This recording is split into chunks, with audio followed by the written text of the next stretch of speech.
Hello friends.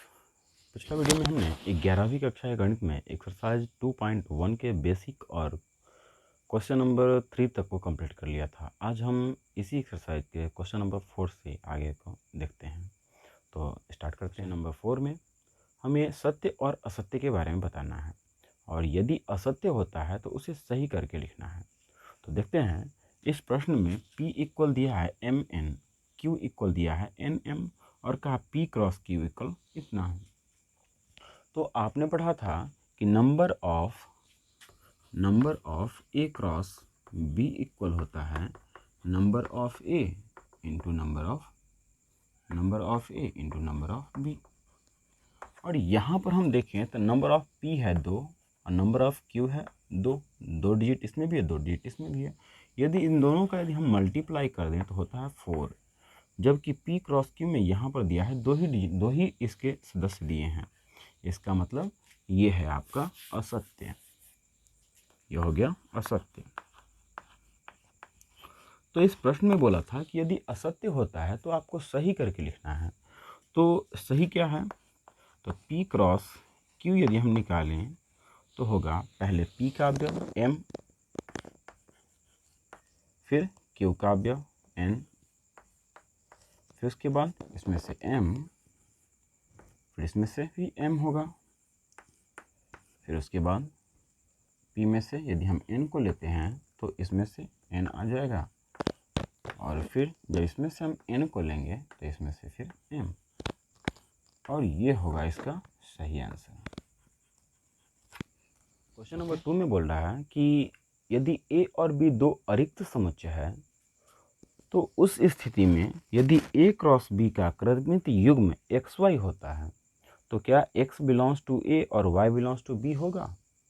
तो देखते हैं यहाँ पे, यदि आपने पढ़ा था कि यदि क्रमित युग्म होने का अर्थ है कि इसमें जो इसका अवयव होगा, पहला अवयव पहला का और दूसरा अवयव दूसरा का सदस्य होता था। जैसे कि पहले P का अवयव, फिर उसके बाद Q का अवयव, फिर हमने लिया P का, उसके बाद Q का। ठीक इसी प्रकार यदि यहाँ भी देखें तो पहला अवयव और दूसरा अवयव, और प्रश्न में ये भी कह रहा है कि क्या X बिलोंग्स टू A और Y बिलोंग्स टू B होगा। तो ये हमारा है सत्य, क्योंकि ऐसा हो रहा है। ठीक है। उसी प्रकार क्वेश्चन नंबर 3 में भी कहा कि A का सदस्य है 1 2, समुच्चय B का सदस्य है 3 4। तो उस स्थिति में क्या ये सही है? तो देखिए यहाँ पर B इंटरसेक्शन फाई, आपने पढ़ा था कि यदि फाई हो रहा है तो इंटरसेक्शन का मतलब था जो दोनों में मिलता है वो। तो फाई का मतलब तो रिक्त समुच्चय हो गया ना, मतलब कि इसमें तो कोई अवयव नहीं है तो कुछ मिलेगा ही नहीं, अर्थात दोनों का वैल्यू हो जाएगा फाई। और जब आप A का क्रॉस फाई के साथ कराते हैं तो हमें फाई ही मिलता है, अर्थात ये भी है सत्य। इस प्रकार हमारा क्वेश्चन नंबर 4 कंप्लीट होता है। क्वेश्चन नंबर 5 में A इक्वल दिया है -1 1, तो आपको ज्ञात करना है A क्रॉस A। तो आप जब भी आप क्रॉस ज्ञात करते हैं तो सब हमें हमेशा जब भी सॉल्व करेंगे इसे तो पहले तो दो समुच्चय का काम करेंगे। तो पहले हम यहाँ पर निकालते हैं, इसका सॉल्यूशंस करते हैं। तो यहाँ पे हम पहले A क्रॉस A निकालेंगे, अर्थात A का मतलब -1 1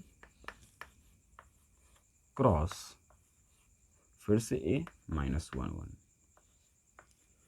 जब आप क्रॉस ज्ञात करते हैं तो यहाँ पे हमने कहा पहले इसका एक अवयव लेंगे -1, फिर बारी बारी से इसमें का दोनों, अर्थात इसमें से -1, फिर जब इसका हम -1 लेंगे तो इसमें से सेकेंड 1 आ जाएगा। ठीक इसी प्रकार जब इसका हम दूसरा अवयव लेंगे 1 तो इसमें से पहला अवयव -1, और जब इसका हम सेकेंड एलिमेंट लेते हैं 1 तो इसका भी सेकेंड हो जाएगा 1। तो इस प्रकार आपको A क्रॉस A का वैल्यू मिल जाएगा। फिर उसके बाद हमें तो चाहिए तीनों, तो फिर से हम करेंगे A क्रॉस A इक्वल, अब देखिए यदि हम तो A क्रॉस A का वैल्यू हमारे पास इतना है, अर्थात -1 -1 -1 1 1 -1 और 1 1। अब इसका क्रॉस कराते हैं A के साथ, अर्थात ए का वैल्यू है -1 1। अब इन दोनों का जब हम करेंगे तो यहाँ पर हमें मिलेगा इसका पहला अवयव -1 -1, फिर इसका पहला अवयव -1। ठीक है, इसी प्रकार अब इसका दूसरा के साथ तो हमें मिलेगा -1 -1, इसका सेकेंड 1। ठीक है, इस प्रकार अगला इसमें से हम सेकेंड अवयव ले रहे हैं -1 1, तो इसके साथ फिर आ जाएगा -1, और ठीक इसके साथ दूसरा भी आएगा तो हो जाएगा -1 1 और 1। ठीक इसी प्रकार यदि हम तीसरा पे चलें तो हमें मिलेगा 1 -1, सॉरी इसका भी पहला लेंगे ना तो आपको मिल जाएगा -1, फिर इसके साथ दूसरा लेंगे तो हमें मिलेगा 1 -1 और इसका दूसरा 1। ठीक इसी प्रकार जब इसका हम चौथा लेंगे तो होगा 1 1, उसका पहला -1, फिर इसके साथ 1 1 और उसका भी 1। तो इस प्रकार से आपको A क्रॉस A का वैल्यू क्वेश्चन नंबर 6 में A क्रॉस B दे दिया है AX AY BX BY, और इसमें कह रहा है कि A और B समुच्चय बताइए क्या होगा। तो देखिए यदि हम समुच्चय A के बारे में निकालें और समुच्चय B के बारे में, तो जब हम क्रॉस करते हैं तो आपको ये याद होगा कि हम क्या करते थे कि पहले A है तो पहला अवयव होता था A का और दूसरा अवयव होता था B का। तो इसमें सारा पहला अवयव जो भी है ये सब है वैल्यू A का, और इसमें जो दूसरा अवयव है ये हमारा है B का। तो इसी को बस समुच्चय के रूप में लिख देना है। तो A में कौन कौन है, A, फिर अगला है A। तो समुच्चय का नियम कहता है कि किसी भी अवयव को आप रिपीट नहीं कर सकते, मतलब दोबारा उसको नहीं लिखना है।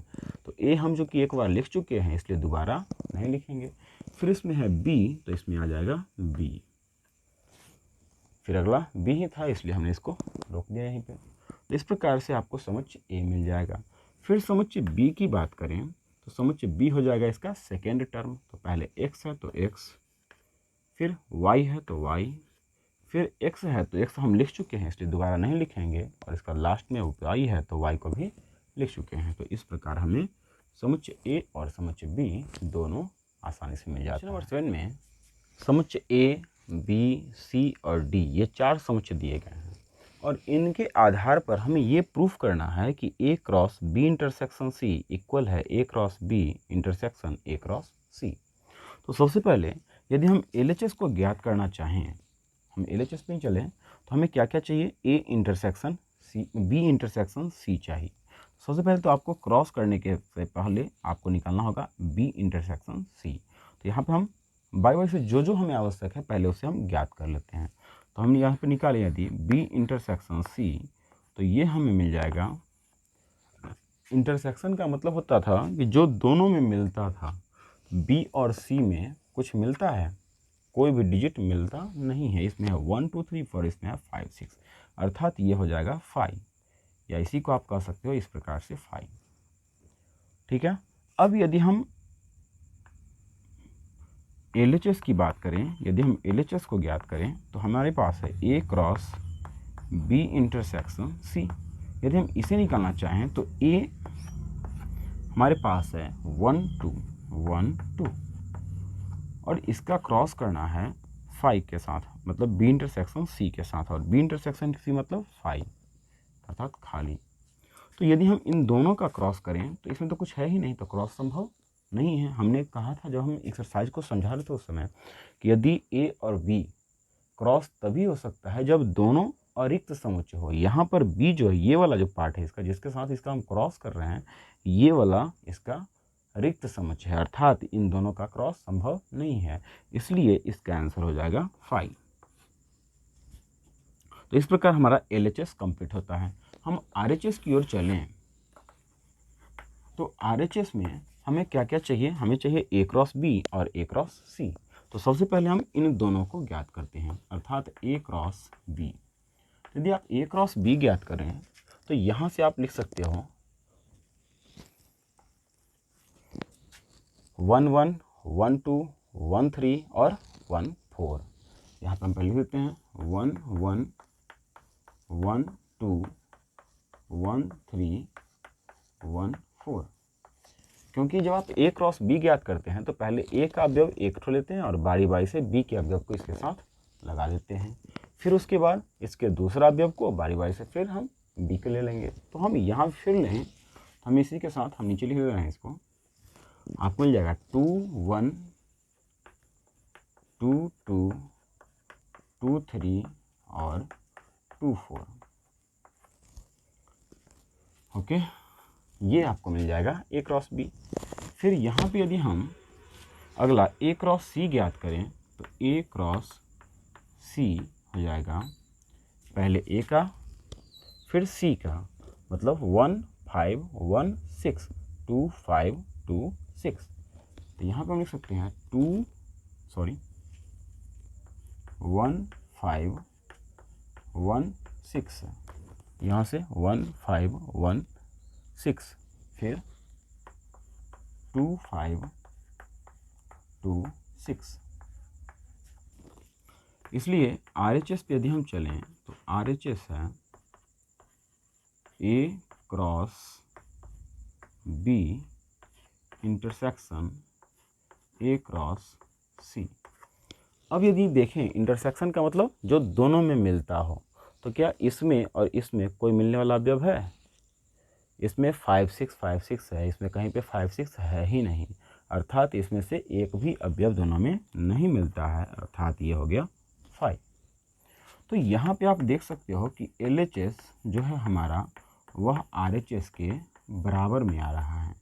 इसलिए हम लिखेंगे A cross B intersection C equal to A cross B intersection A cross C. Proved. Question number 7 का जो 2 नंबर है ये कह रहा है कि A cross C B cross D का उपसमुच्चय है। कहने का तो उपसमुच्चय किसे कहते थे? जब समुच्चय ए का प्रत्येक अवयव समुच्चय बी में मिलता था तो हम कहते थे समुच्चय ए समुच्चय बी का उपसमुच्चय है। तो यहाँ पर देखें तो ए क्रॉस सी कह रहा है क्वेश्चन में कि बी क्रॉस डी का उपसमुच्चय है, अर्थात ए क्रॉस सी में जो भी अवयव आएगा वह बी क्रॉस डी में होना चाहिए। यदि होता है तो उपसमुच्चय होगा और नहीं होता है तो उपसमुच्चय नहीं होगा। तो हम देखते हैं इसे निकाल के क्या क्या होता है। चूंकि ए क्रॉस सी इक्वल, यदि हम ए क्रॉस सी निकालें तो यहाँ पर देखिए क्या क्या मिलने वाला है। 1 5, अगला 1 के साथ 6, फिर 2 5 और 2 6। ये हो गया हमारा ए क्रॉस सी। तथा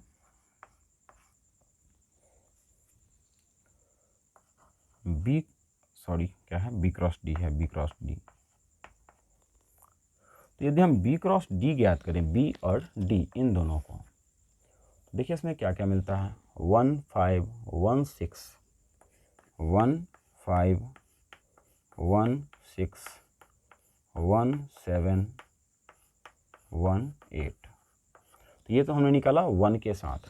फिर अगला 2 के साथ उसी प्रकार से 2 5 2 6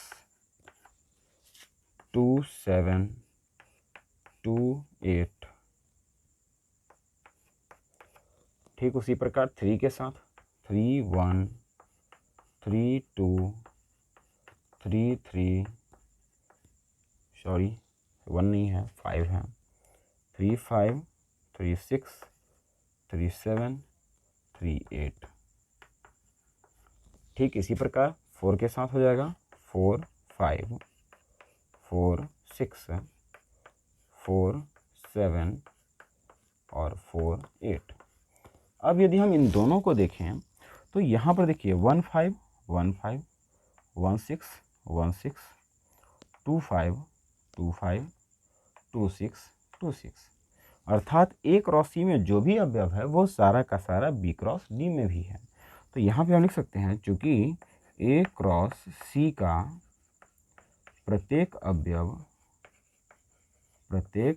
अवयव B क्रॉस D में है, इसलिए A cross C B cross D का उपसमुच्चय है, उपसमुच्चय है। तो ये हमारा हो गया प्रूव्ड। तो इसी प्रकार से आप इस एक्सरसाइज के प्रश्नों को, 2-3 प्रश्न बच चुके हैं, उन्हें आप करके देखिए। मिलते हैं फिर नेक्स्ट डे, तब तक के लिए गुड बाय।